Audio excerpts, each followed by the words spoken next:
La haine n'a donc décidément aucune limite.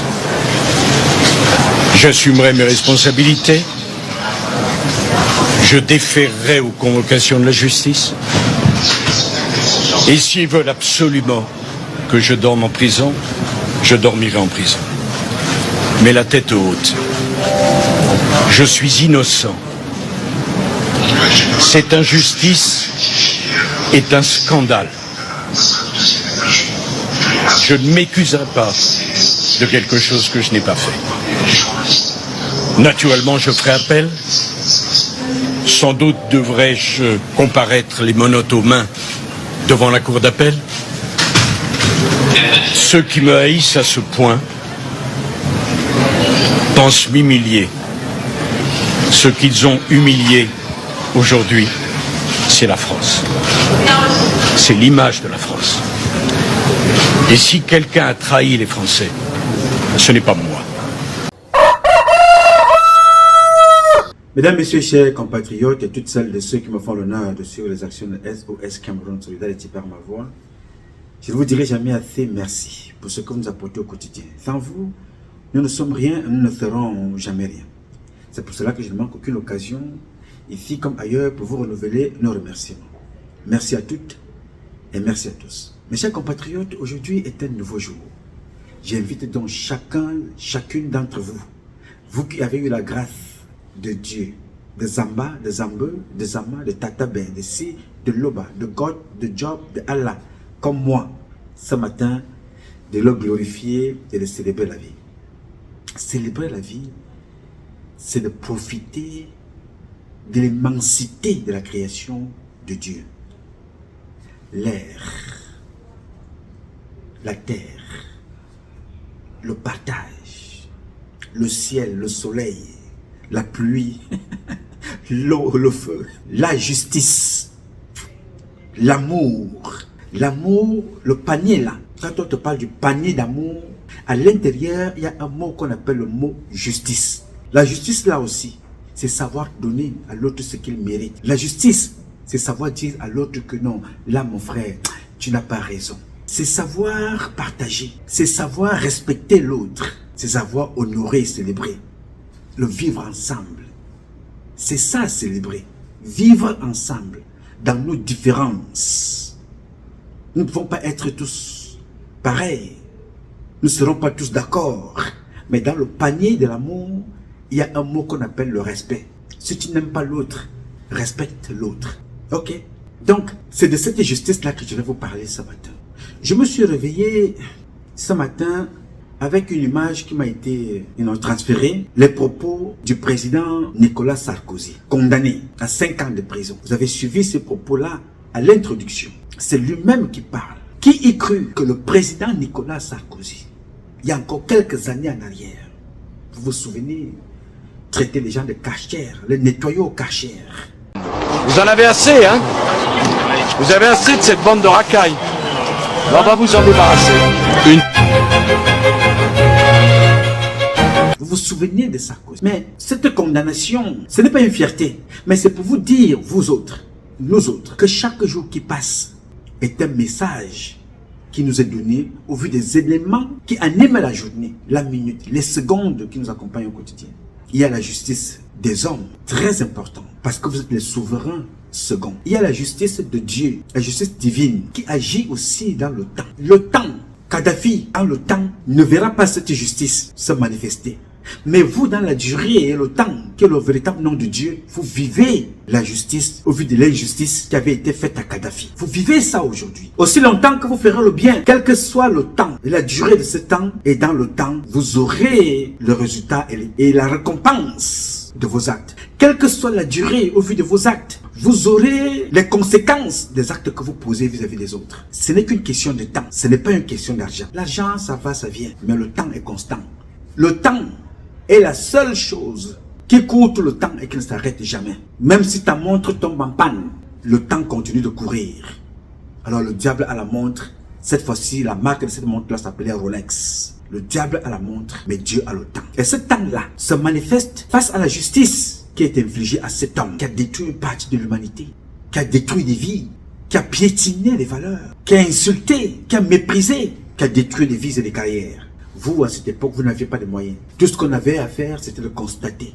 Mais, il a oublié une chose. Dans chaque justice, dans chaque acte, il y a beaucoup d'entre vous qui ont été récompensés à travers des actes qu'ils ont posés aux parents de certains d'entre vous. Le fils arrive et dit, papa, quand j'étais petit, je vous voyais toujours. Notre père parlait toujours de vous. J'étais encore gamin. Il avait une très bonne image de vous. Vous ne pouvez pas souffrir. Papa, je vais refaire votre maison.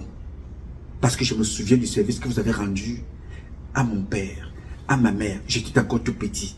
Je me souviens qu'à un certain moment de notre vie, nous n'avions rien dans la maison. Mais le panier de notre maman était toujours rempli. Elle nous disait toujours que non, c'est tonton Alex, c'est tonton Benjamin, c'est tonton Gacha, c'est tonton Onambele, c'est tonton Essono, c'est tonton Vondo, c'est tonton Léopold, c'est tonton X, c'est tata tel, c'est notre cousin tel, c'est notre voisin tel. On ne manquait jamais à manger après la mort de notre papa.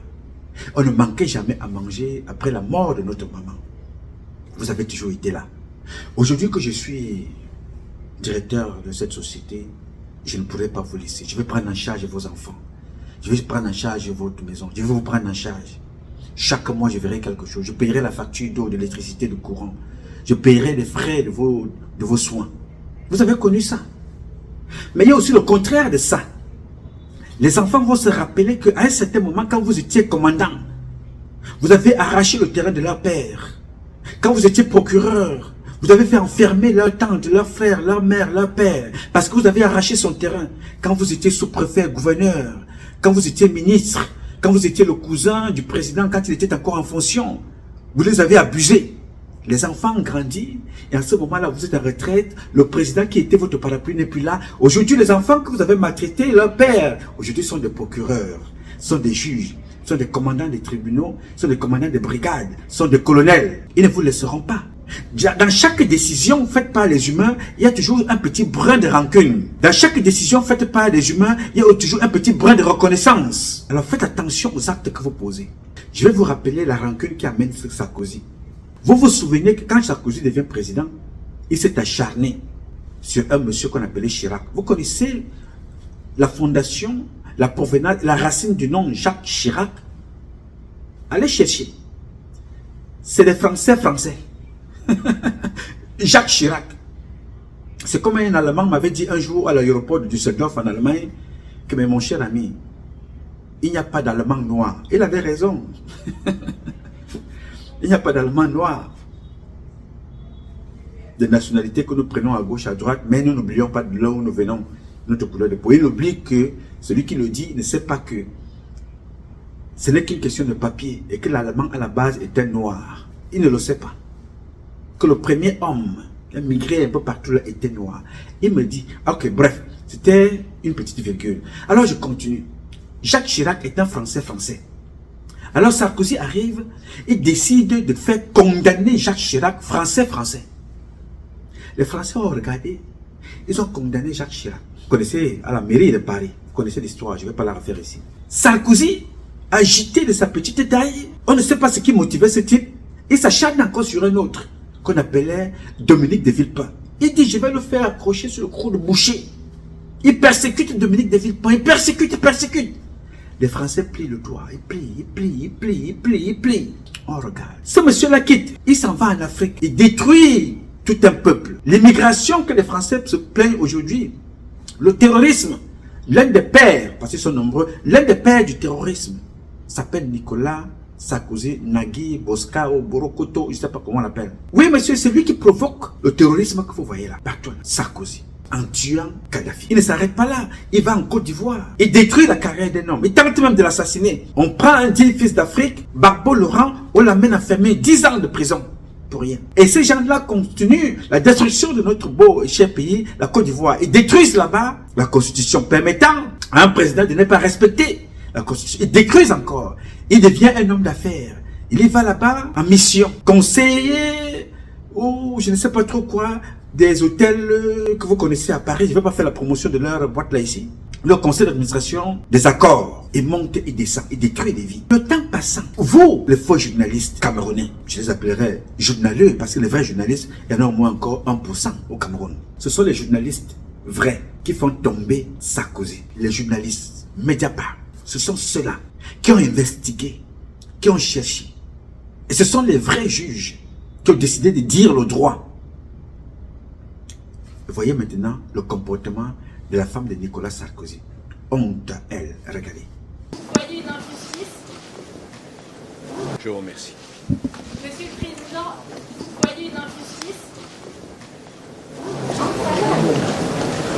Je vous remercie. Monsieur le Président, vous voyez une injustice.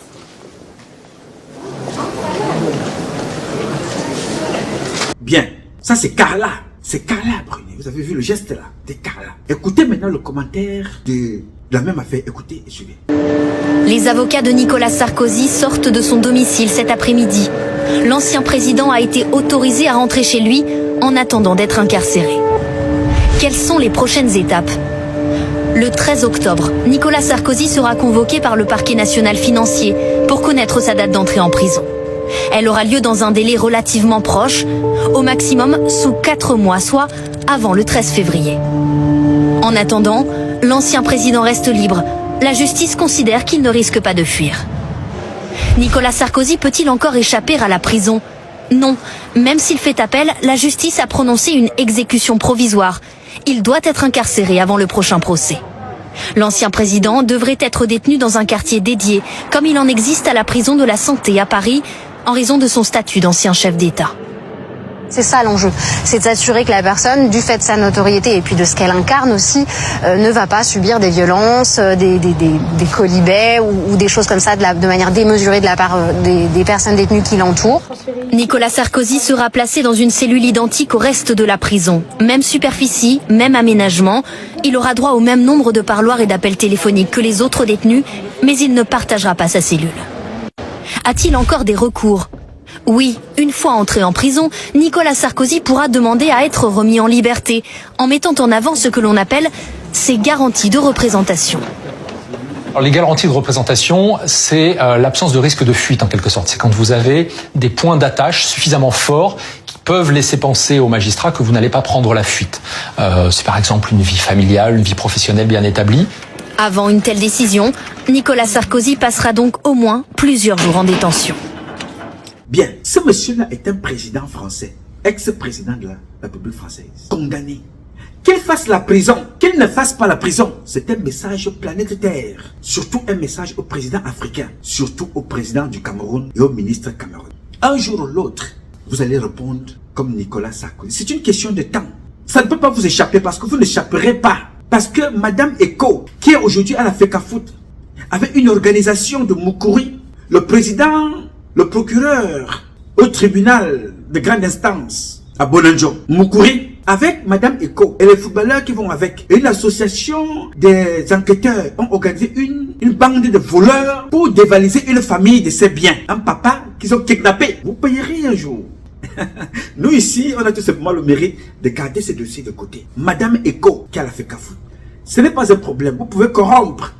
Vous savez que ce qui fait tomber aussi Sarkozy, c'est une affaire de magistrat qui voulait faire nommer à Monaco. Les écoutes téléphoniques. Oui, monsieur. Vous vous souvenez? Bien. Ça vous arrivera au Cameroun. C'est une question de temps. Nous ne sommes pas pressés. Mais la différence entre vous et nous, c'est que nous avons le mérite de garder tout ce qui se passe. Nous nous gardons. Madame Eko, continuez. Monsieur Moukri à Douala, Henri, le procureur, continuez. Oui, monsieur.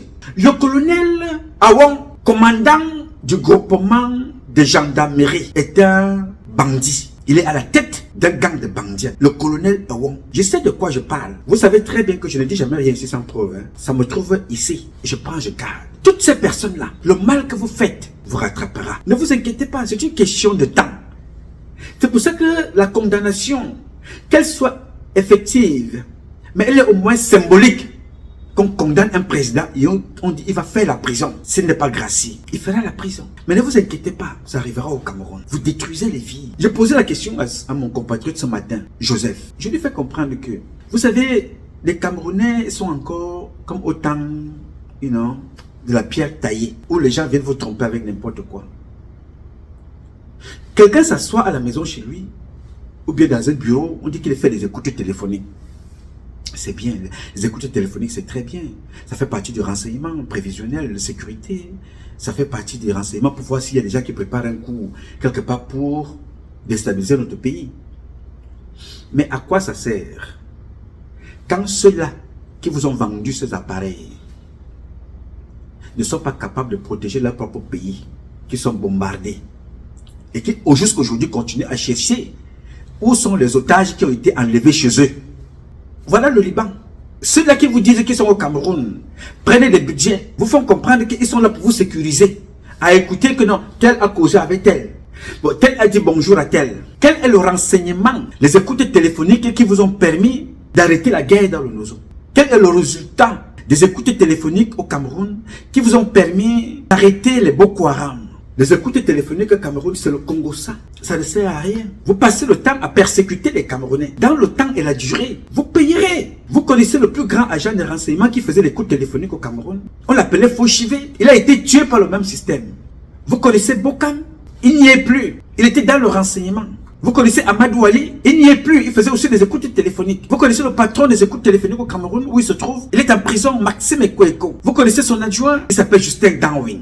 Voilà à quoi vous réservez, et vous êtes comme ça nombreux. Aujourd'hui, Galax Toga est là, il pense que il est arrivé. Il va être frappé le moment venu. Parce que la roue est comme la vie. Elle tourne.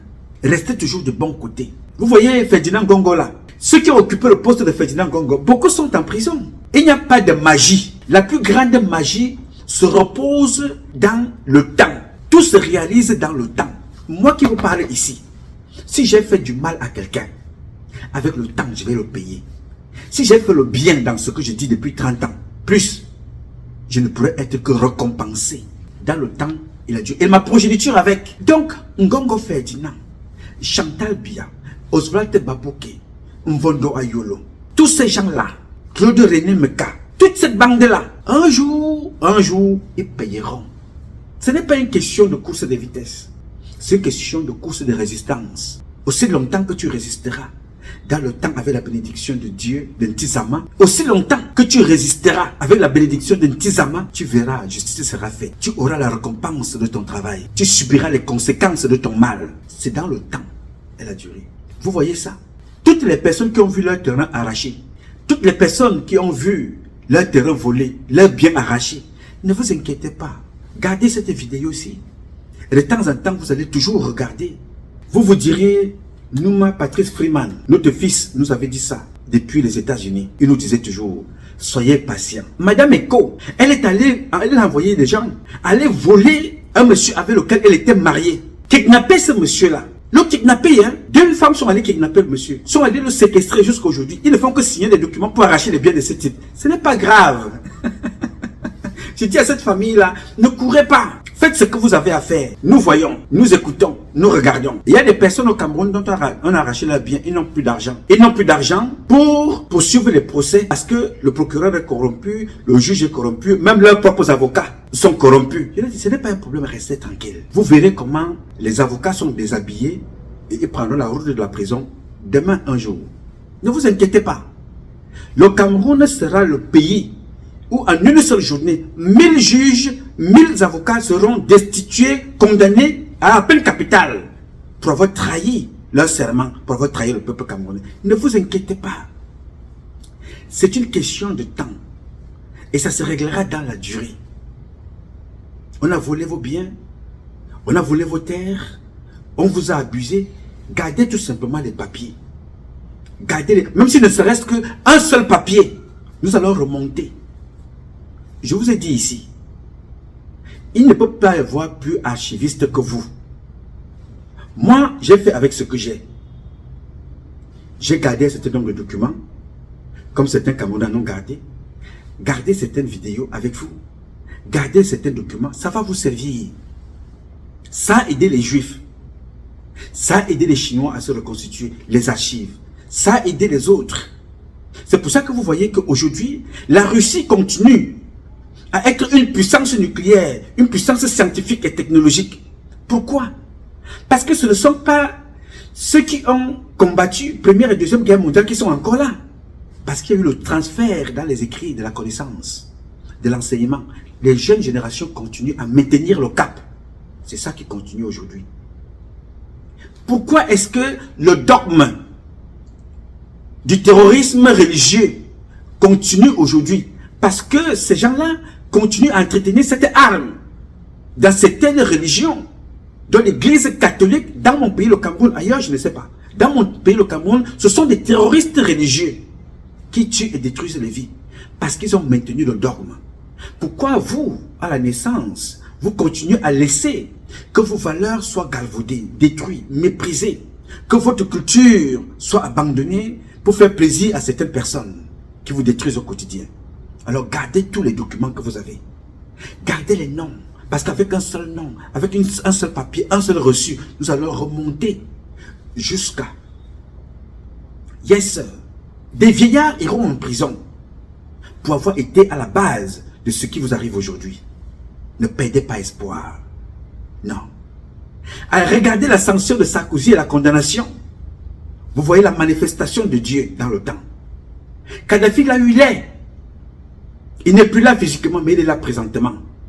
Dans cette justice, dans cette sanction. Celle qui l'a jugé et qui a jugé Sarkozy, ce n'est pas une noire. C'est une Française juge. Et dans sa décision, on retrouve Kadhafi. Dans sa décision, on te retrouve toi qui as été abusé sous l'ère Sarkozy. Dans ta décision, on retrouve là nos parents qui n'étaient pas assez entrés dans l'histoire alors qu'ils ont libéré cette France face aux nazis. On les retrouve. C'était que dans le temps. Donc alors, ce qui se passe au Cameroun, ne vous inquiétez pas, c'est une question de temps. Ne vous inquiétez pas. On a arraché ton terrain, gardez les papiers. Le fils de Eko a fait la prison. Il terrorise, il vole, il braque. Le juge là, Moukouri, qui est à Douala, à Bonanjo, Henri, Noël. Ton dossier est en train de... La même chose avec Joseph Fouda et son magistrat là. Nous vous suivons, nous vous regardons. Il y a une commission d'enquête qui est allée pour le même dossier. Ils sont allés en Guinée. Continuez, allez enquêter. Je dis toujours que faites attention dans la vie. Tout se fait dans le temps. Alors pour la petite histoire, je vous dis ça en passant, c'est que il y a des gens, quand Mbapou Parfait, c'est pour vous dire comment est-ce que Dieu agit dans le temps. Quand Mbapou Parfait était dans des problèmes, c'est nos dénonciations ici qui éclaire le président, la femme du président. Le gars que vous envoyez en prison là, c'est le coursier de Joseph Fouda. L'enfant que vous avez envoyé en prison, en fait, ce n'est pas vous. L'enfant que vous voyez en prison là, Parfait Mbapou, travaillait pour Joseph Fouda. Regardez ça très bien. Le président décide donc de le faire libérer. Alors pourquoi je vous parle de ça? C'est parce que quand Mbapou était en prison, c'est un qui travaille aussi pour Joseph Fouda, au même titre que Mbapou. Rien au quartier. Ne faisait pas un effort de dire attention, mon général, vice-amiral, contre-amiral, papa, oncle, grand-papa, l'enfant que tu mets en prison là, si tu le mets en prison aujourd'hui, c'est que demain tu me mettras aussi en prison. Moi qui suis ton avocat, papa, ce que tu fais là, vraiment ce n'est pas bon. Parce que je ne sais pas, un jour ou l'autre, ça reviendra vers moi. Ces gens-là riaient, se moquaient de Mbapou Parfait. Le Mariam Goni riait, Mbakam riait, Ngakam riait. Tous ces gens-là riaient. Les colonels rient. Les magistrats riaient, les commissaires rient, les hommes d'affaires riaient, les élus riaient en regardant Mbapou Parfait. Alors que c'est Mbapou Parfait qui était la pièce centrale. Il était comme le genou. La plupart passaient par lui parce que le genou, quoi que tu fasses, tu finiras par plier le genou pour t'asseoir, pour aller aux toilettes. Quoi que tu fasses, tu utiliseras le genou pour marcher. Tu ne peux pas passer une journée sans poser ta main sur le genou. Dans leur système, Mbapou était la pièce angulaire. Mais aujourd'hui, certains commissaires qui ont enregistré les magistrats commencent à se poser des bonnes questions. Certains magistrats commencent à se poser la question que dans la vie, s'il faut faire du bien. Quel que soit le poste que tu occupes, fais le bien. Sois toujours du bon côté. Même si on t'a fait du mal, sois reconnaissant. En tout lieu, en toutes circonstances, ce n'est pas une question d'argent. Si quelqu'un t'a fait du bien, on ne te fait pas le bien parce que tu es beau, parce que tu es président. On te rend pas service parce que tu es magistrat, parce que tu es commissaire, colonel ou général. Non. Rends service parce que tu es dans l'application de ta fonction. Tu es dans la satisfaction de l'humain. Fais ce que tu as à faire. N'abuse personne. Ne fais du mal à personne. Alors quand je regarde Sarkozy, je regarde Mbappé parfait. Quand je regarde Sarkozy, je regarde Kadhafi. Quand je regarde Sarkozy, je regarde ton injustice qui t'a été faite au Cameroun parce que ton père n'est pas président, parce que ton père n'est pas ministre, parce que ton père n'est pas colonel, parce que ton père n'est pas magistrat. On t'a tout pris jusqu'à ta femme et tes enfants. Sarkozy, c'est un milliardaire. Hein? Il a écrit des livres. Hein? Il a fait des conférences. Il a gagné des marchés. Il a gagné beaucoup d'argent. Il a eu beaucoup de rétrocommissions. Il était président. Sa femme est connue. Ses enfants sont partout. Il a de l'argent. Mais il est condamné. On ne pouvait pas le condamner quand il était président. Ça a pris plusieurs années pour qu'on en arrive là. Donc toi, ne désespère pas. Non. Ne désespère pas. Tu connaîtras la justice. Ne t'inquiète pas. Tu connaîtras la justice. Ne t'inquiète pas. Vous avez vu Kalis Beyala, n'est-ce pas? Kalis Beyala, on a volé son terrain. Mvondo Yolo a volé le terrain de Kalis Beyala. Ce n'est pas un problème. Elle est là qui? Kalis Beyala est quoi? Est-ce qu'elle est procureure? Est-ce qu'elle est la nièce du président? Est-ce que son père est gouverneur? Non. Kalis Beyala est une Camerounaise, n'est-ce pas? Elle est là. Elle ne peut pas concourir avec eux en ce moment. On attend. Le moment venu, même les tombes seront condamnées. Elle reprendra son terrain et elle portera justice à cet État. Parce que les gens utilisent l'État et les faux procureurs pour abuser le peuple camerounais. Kalis Beyala n'est pas seul. Il y a des abus qui ont été faits à d'autres, tout simplement parce que, ils ne portent pas le bon nom.